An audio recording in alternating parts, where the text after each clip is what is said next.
Are you sure about your otoscopic examination? Welcome guys, welcome to the video. Hi to all my Delhi friends. Chennai वालों को Vanakkam. Hyderabad people ఎలా ఉన్నారు బాగుందా? Karnataka people namaskara. Maharashtra people namaskar. तुम्ही कशा आहेत?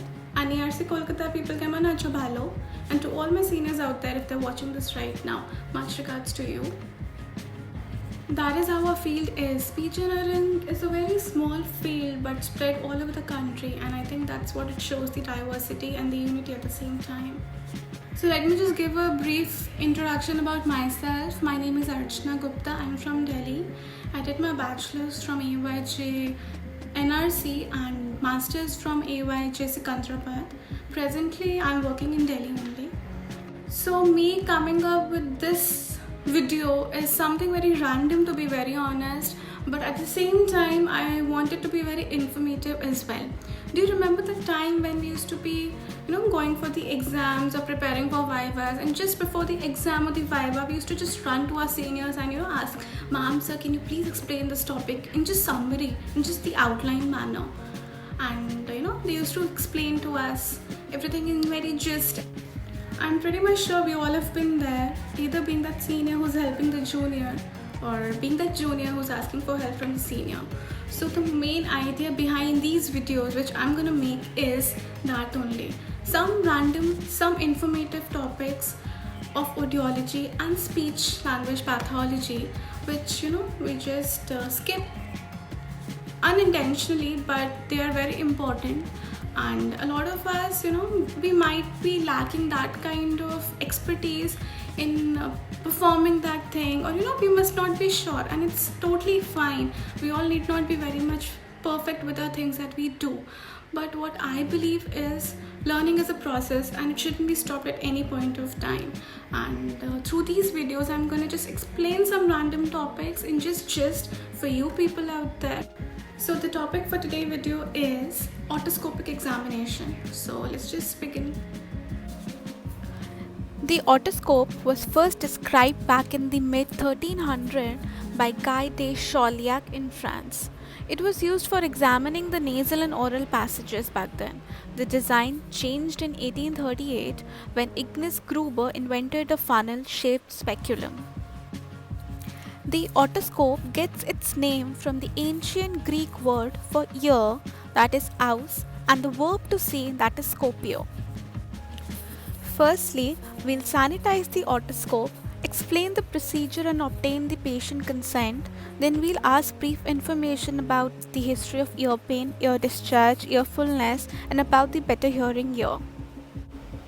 Then we'll inspect the better hearing ear. We'll look at the shape of the pinna and check for congenital ear abnormalities if present. Then we'll select the appropriate specula for the client. For examining the right ear, we'll hold the otoscope in our right hand, balanced between the thumb and index finger. By extending our little finger, we'll rest it on the client's face to avoid any kind of head movement which can interrupt with the examination procedure.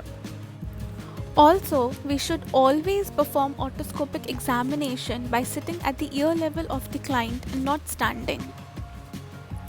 The ear canal is more formally called the external auditory meatus. On average, it is 6.5 mm wide and roughly 2.5 cm to 3.5 cm long. The ear canal is not quite a straight tube but has two curves forming a slightly S-shaped pathway. These curves usually make it difficult to get an unobstructed view of the eardrum. That's why it is usually necessary to straighten the canal before looking inside with an otoscope.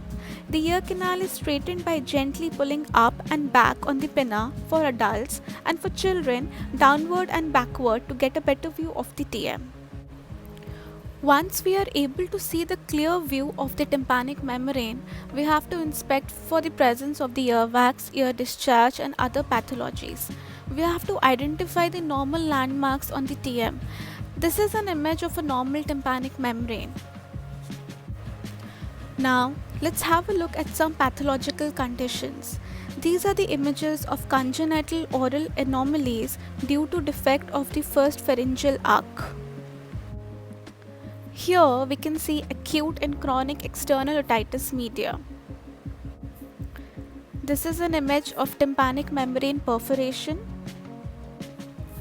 If having cholesteatoma, then the image will be somehow similar to this. One interesting fact.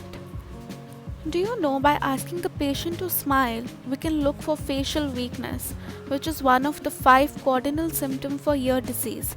Facial nerves run in the medial wall of the middle ear and may be affected by the pathology in the middle ear. So that's all for today's video.